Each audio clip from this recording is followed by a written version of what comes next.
Good morning, everyone. Are you able to see the screen? Yes, ma'am. Yes, ma'am. Okay. So here you can see that we are going to study the second chapter of history. We have already completed this first chapter, the rise of nationalism in Europe, and now we are going to study nationalism in India of history. Okay, as you can see, the syllabus is on your screen. Now, are you able to see the screen? I have switched back to the chapter. Yes, ma'am. Okay. Yes, ma'am. Okay, so as we studied in the previous chapter about Europe, nationalism in Europe, now we are going to study nationalism in India. So there are many things which you are going to study in this chapter.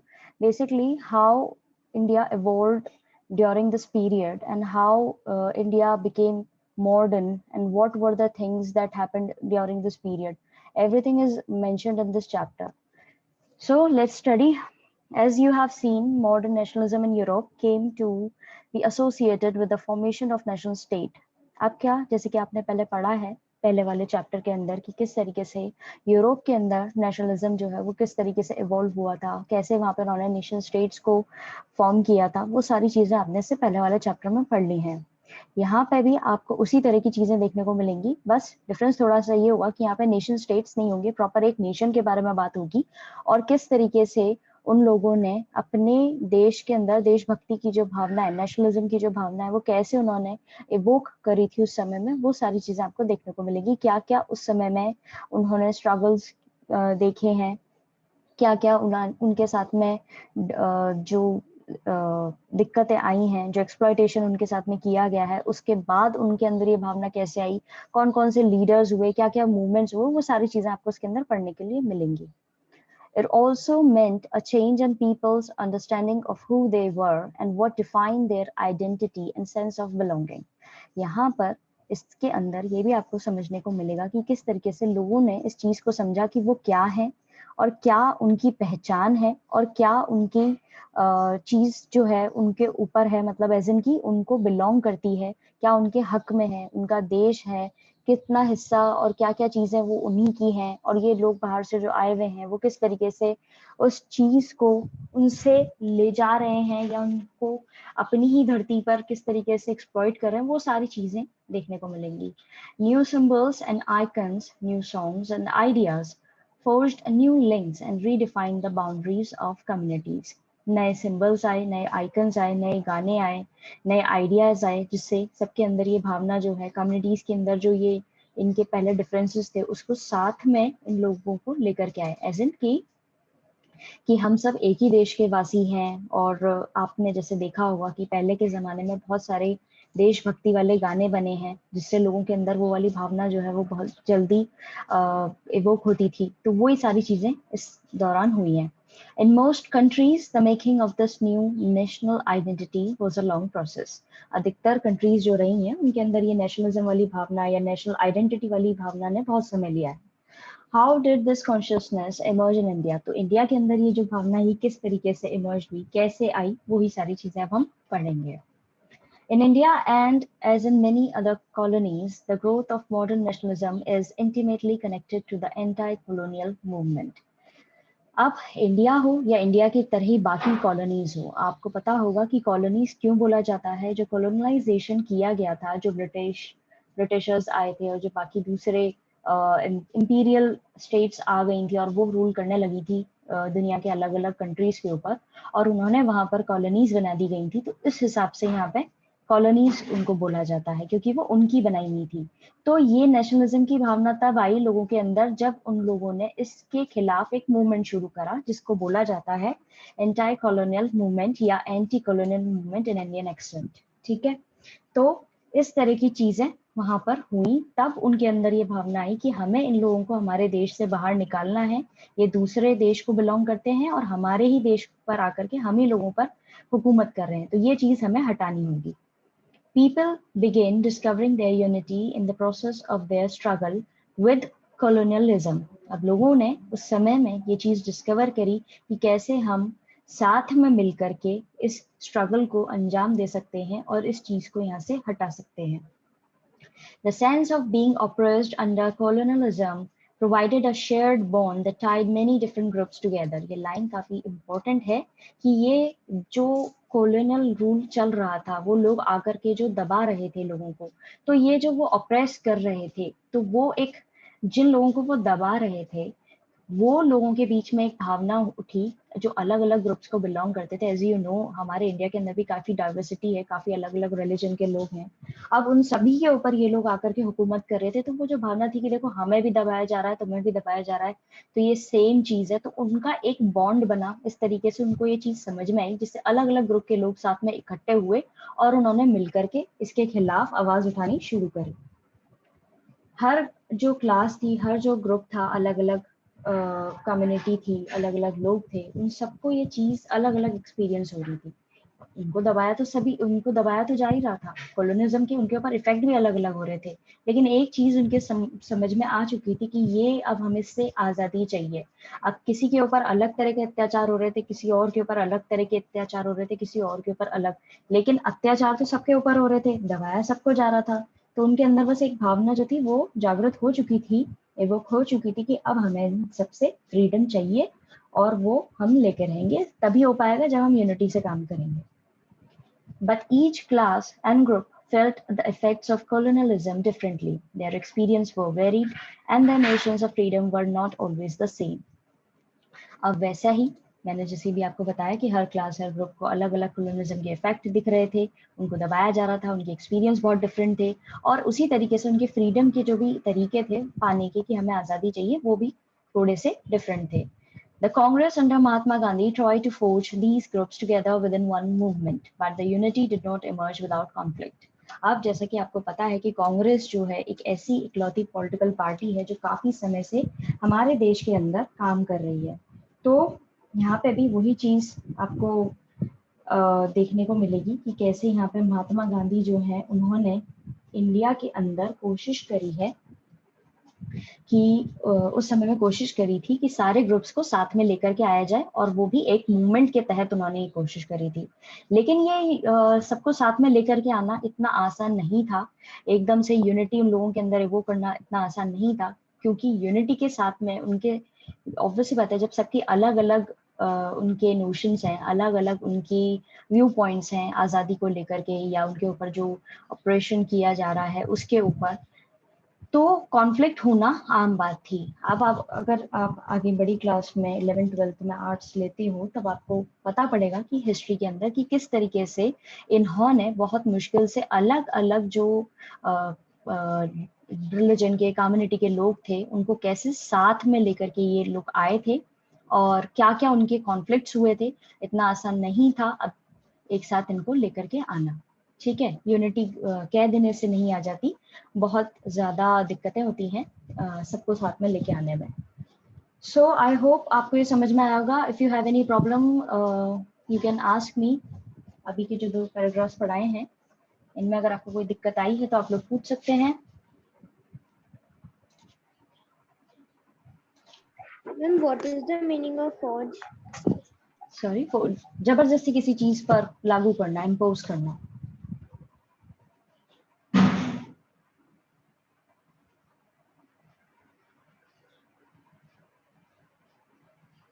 Students, if you have any problem, you can speak up. And if not, then also you have to speak up.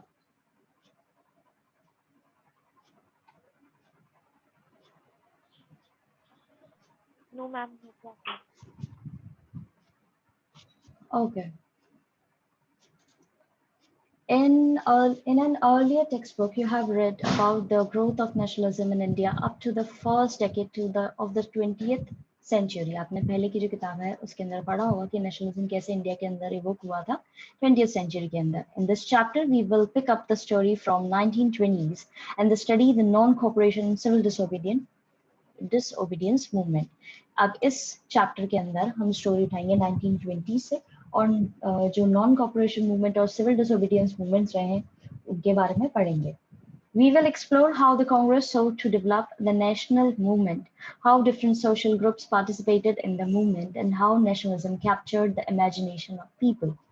और हम यहाँ पे explore करेंगे कि कांग्रेस ने कैसे एक national movement start किया था, क्या अलग अलग सोशल ग्रुप्स रहे थे जिनको इन्होंने पार्टिसिपेट करवाया इस मूवमेंट में, और कैसे नेशनलिज्म जो है वो एक लोगों को साथ में लेकर के आया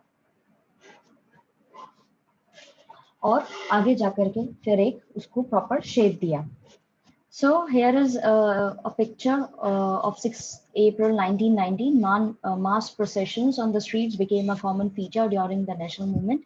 यानी कि mass procession यानी कि मार्च करना एक साथ उनके खिलाफ एक अगेंस्ट में जा करके मार्च पास्ट करना बहुत ही कॉमन हो गया था उस समय में. 6 अप्रैल 1919 की ये फोटो है जिसमें काफी सारे लोग आपको दिख रहे होंगे कि वो नेशनल मूवमेंट के तहत ये चीज करते थे. ठीक है, उसी की एक फोटो है. तो आप देख सकते होंगे कि काफी ज्यादा अमाउंट में यहाँ पे क्राउड है. Okay, the first world war, Khilafat and non cooperation. In the years after 1919, we see the national movement spreading to the new areas, incorporating new social groups and developing new modes of struggle. अब 1919 के बाद में जो साल आए हैं उसमें national movement काफी ज्यादा फैला, अलग अलग एरियाज में फैला, कई सारे अलग अलग ग्रुप्स इसके साथ में इवॉल्व हुए और इंक्लूड हुए. उन लोगों ने सब में जो ये अलग अलग मोड था उनका स्ट्रगल का उसको डेवलप करा. How do we understand these development. तो अब ये जितने भी डेवलपमेंट्स उन समय में हुए हैं उनको हम कैसे समझे और क्या उनके असर रहे हैं, what implications did they have, और क्या इम्प्लीकेशंस उस समय में रहे हैं. तो उसके बारे में आप पढ़ेंगे. पर उससे पहले न्यू वर्ड्स, पोस्ट रिक्रूटमेंट करके आपको एक बॉक्स दे रखा है साइड में. A process by which the colonial state forced people to join the army. Post recruitment का मतलब है जबरदस्ती रिक्रूट करना, अपॉइंट करना. यहाँ पर ये एक ऐसा प्रोसेस था जहाँ पे कॉलोनियल स्टेट जबरदस्ती लोगों को आर्मी के अंदर भर्ती किया करती थी. उसके लिए बोला गया है ये. समझ में आया? किसी को कोई दिक्कत? No, ma'am. No, ma'am. बाकी सारे बच्चे भी बोलेंगे. 2-3 बच्चे नहीं पढ़ रहे हैं क्लास में. No, ma'am. No, No, ma'am. ma'am. No, ma'am. No, ma'am. Okay.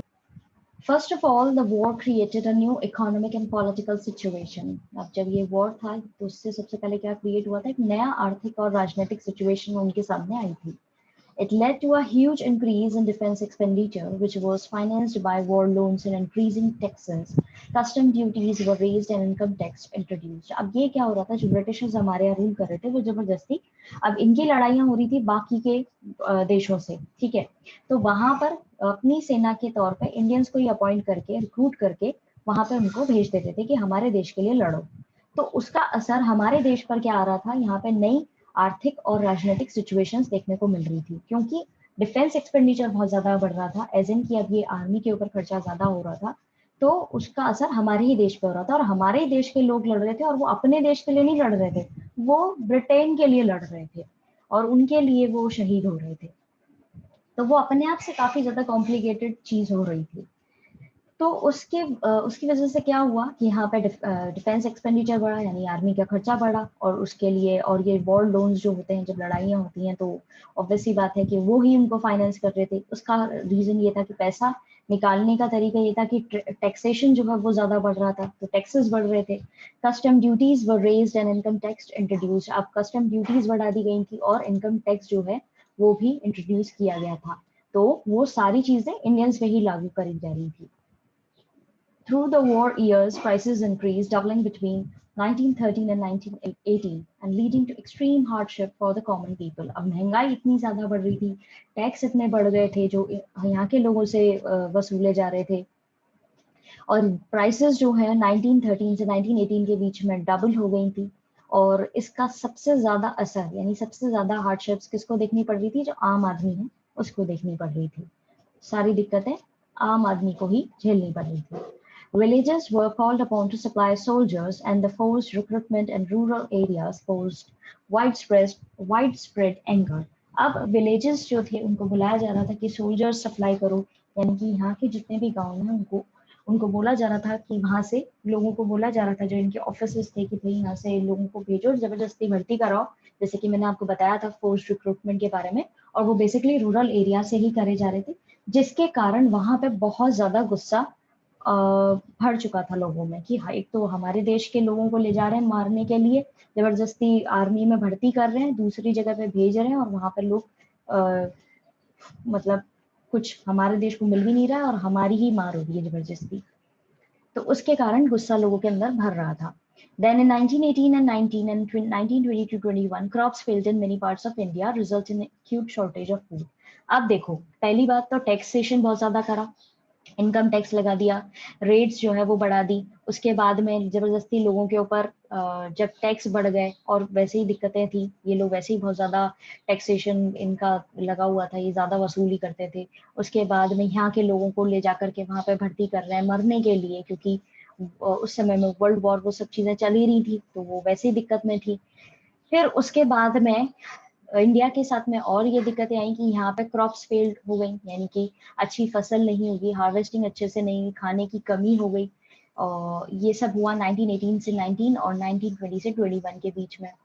This was accompanied by an influenza epidemic, और फिर यहाँ पे एक आ गई महामारी।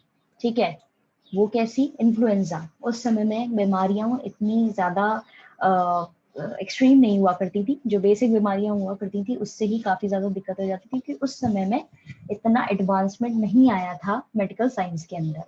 तो यहाँ पर पहले तो खाने की कमी हो गई, टैक्स बढ़ गए, फिर उसके बाद में यहाँ पे महामारी भी फैल गई, तो सब तरीके से प्रॉब्लम्स इंडिया को घेर रही थी। According to the census of 1921, 12 to 13 million people perished as a result of famines and epidemic. फिर उसके बाद में जो यहाँ पे रिजल्ट है उसके हिसाब से 1921 का जो सेंसस है उसमें ये बताया गया है कि करीब 12 से 13 मिलियन लोग जो हैं वो इस चीज का शिकार हुए हैं। एक तो वहाँ पे सूखा पड़ा, ठीक है, फसल नहीं होगी उसकी वजह से मरे हैं, और एपिडेमिक की वजह से भी काफी यहाँ पर जाने गई हैं 1921 के अंदर। तो ये एक इस मतलब इतनी सारी हार्डशिप्स जब देखने को मिल रही हैं, इतनी ज्यादा केओस हो रहा है, केओटिक सिचुएशंस हो रही हैं, उसके बाद में हमें आज़ादी भी चाहिए, उसके बाद में हमारे ऊपर सारी पाबंदियां लगाई जा रही हैं, गलत रूल्स और रेगुलेशंस लगाए जा रहे हैं, तो सब तरीके से जब आदमी दब रहा है तो उसके अंदर यूनिटी की भावना भावना जगाना, इवोक करना, नेशनलिज्म वाली चीज को इवोक करना बहुत ही ज्यादा उस समय में डिफिकल्ट हो रहा था। समझ में आया? इस पैराग्राफ में किसी को कोई दिक्कत आई है तो आप लोग अभी पूछ सकते हैं। मैम इंडिया के सोल्जर्स, मैम उस टाइम ब्रिटेन ज्यादा पावरफुल था इंडिया से, इसलिए वो जल्दी सोल्जर्स को वहाँ पे आर्मी में ले जाके वहाँ एडमिट करा था आर्मी में। बेटा अपने देश को आज़ादी जो मिली है वो मिली है 1945 के दौरान, 1945 से 47 के दौरान। ठीक है, तो उससे पहले ब्रिटेन ही हमारे ऊपर रूल कर रहा था, तो जो रूल कर रहा होता है तो उसके अकॉर्डिंग देश चलाया जाता है। तो क्योंकि हमारे ऊपर 200 साल से रूल कर रहे थे, तो हमारे पास में इतने हमारे देश का नाम नहीं था, वो सिंपली कॉलोनी की तरह देखा जाता था, और इस वजह से यहाँ के लोगों को रिक्रूट किया जा रहा था उनकी आर्मी के अंदर लड़ने के लिए। जो ब्रिटिश राज कहा जाता है उस समय में वो इंडिया के लिए टर्म यूज की जाती थी। तो इंडिया का रोल नहीं था इस सच कुछ, इंडिया के लोग स्ट्रगल कर रहे थे फ्रीडम के लिए, तो इसीलिए यहाँ के लोगों को जबरदस्ती वहां रिक्रूट करके लड़ने के लिए भेजा जाता था। तो इंडिया पावरफुल तो था ही नहीं, इंडिया का अस्तित्व ही नहीं था उस समय में। Okay ma'am, thank you ma'am. Okay. People hoped that their hardships would end after the war was over, but that did not happen. लोगों को उम्मीद हो रही थी कि जब फर्स्ट वर्ल्ड वॉर खत्म होगा तो उनकी ये सारी मुसीबतें जो हैं वो खत्म हो जाएंगी, लेकिन ऐसा हुआ नहीं। At this stage, a new leader appeared and suggested a new mode of struggle. और इसी दौरान एक नया लीडर वहां सामने आया और उन्होंने नए तरीके से कोशिश करी, उन लोगों को सजेस्ट करी कि आप नए तरीके का संघर्ष जो है वो अपनाएं, जिससे आपको आजादी मिलने के कुछ चांसेस होंगे। अब वो थे हमारे Mahatma Gandhi, the idea of सत्याग्रह 1.1। ये इंडिया वापस आए जनवरी 1915 के अंदर, और आपको पता ही है कि ये पहले साउथ अफ्रीका के अंदर थे, जहाँ पे इन्होंने सक्सेसफुली एक मूवमेंट चलाया था, जो कि मास एकदम मूवमेंट की तरह था, कि एकदम इन्होंने क्योंकि वहाँ पे जो रेसिस्ट रजीम चल रहा था उसके खिलाफ इन्होंने किया था मास एजिटेशन, यानी साथ में लोगों को लेकर के आए थे ये इस चीज के लिए, और फिर वो सक्सेसफुली उनको चीज वहाँ पे हुई भी और वो कर पाए। तो उसी तरीके से जब ये इंडिया आए और इंडिया में इन्होंने ये सारी कंडीशंस देखी और देखा कि यहाँ के लोग कितना ज्यादा सफर कर रहे हैं, तब इनको लगा कि मुझे अपने देश के लिए कुछ करना चाहिए, और इसीलिए इन्होंने यहाँ के लोगों को समझाया कि आप इस तरीके से तो कभी आज़ादी नहीं पा पाओगे, इसीलिए आपको ज़रूरत है कि आप मास एजिटेशन करो, सत्याग्रह करो, नॉन वायलेंस का रास्ता अपनाओ, और फिर इनका खिलाफ आप इस तरीके से संघर्ष जब शुरू करोगे तो कहीं ना कहीं आपको उम्मीद है कि वो चीज़ हो पाएगी, फ्रीडम मिल पाएगी। Mahatma Gandhi returned to India in January 1950. As you know, he had come from South Africa, where he had successfully fought the racist regime with the novel method of mass agitation, which he called Satyagraha. ये आए थे 1915 के अंदर जनवरी में, और ये आए थे साउथ अफ्रीका में से, जहाँ पे इन्होंने पहले ही कुछ समय पहले अच्छे से रेसिस्ट रेजिम, जो रेसिज्म होता है उसके खिलाफ इन्होंने यहाँ पे मास एजिटेशन करवाया था, यानी काफी सारे लोगों को साथ में लेकर के इकट्ठा करके और फिर उनके खिलाफ में एक तरीके से प्रोटेस्ट करने वाली चीज करी थी जो काफी सही रही थी, और उसको इन्होंने नाम दिया था सत्याग्रह। The idea of Satyagraha emphasized the power of truth and the need to search for truth. अब सत्याग्रह का आइडिया ये था कि आप अपनी सच के लिए लड़ोगे और आप सच की तलाश करोगे. It suggested that if the cause was true, if the struggle was against injustice, then physical force was not necessary to fight the oppressor. अब यहाँ पे इस चीज के लिए बोला गया है, ये लाइन काफी इंपॉर्टेंट है, इसको मार्क कर लीजिए, कि अगर आपका जो कारण है प्रोटेस्ट करने का वो सही है और आप लड़ रहे हो अन्याय के खिलाफ, तो आपको किसी भी तरह के फिजिकल फोर्स की जरूरत नहीं है, आपको वायलेंस की जरूरत नहीं है अपने ऑपरेसर से लड़ने के लिए, जो आपको दबा रहा है उससे लड़ने के लिए आपको हाथापाई करने की जरूरत नहीं है, आप उससे शांति से भी इस चीज को डील कर सकते हो, लड़ सकते हो और अपनी चीज को हासिल कर सकते हो without seeking vengeance or being aggressive. A Satyagrahi could win the battle through non-violence. इनका मानना ये था, बिना हाथ पैर चलाए, बिना हथियार उठाए और बिना गुस्से में आए भी एक सत्याग्रही जो है वो इस लड़ाई को जीत सकता है नॉन वायलेंस के थ्रू, अहिंसा के through. This could be done by appealing to the conscience of the oppressor. और ये तभी हो सकता है जब आप उस ऑपरेसर जो दबा रहा है आपको, उसके मन में आप इस तरह की चीज को पूरी तरह से जागृत कर दो कि तुम जो है वो गलत कर रहे हो. People, including the oppressors, had to be persuaded to see the truth instead of being forced to accept the truth through the use of violence.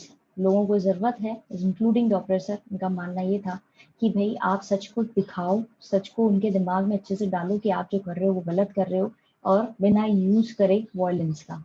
By this struggle, truth was bound to ultimately triumph. और इस struggle के साथ ही सच जो है उसको वाकई में and में जीत मिलेगी, ये इनका मानना था.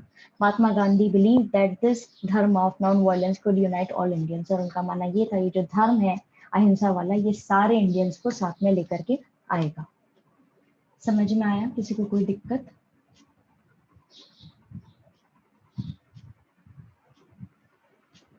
No, ma'am. Okay, so that's it for today. आज हम इतना ही करेंगे. We'll continue this chapter next week. And till then, you have to conjure up your problems related to this topic, and we'll solve all of your problems in our next class. Okay, have a nice day ahead, students. God bless you all.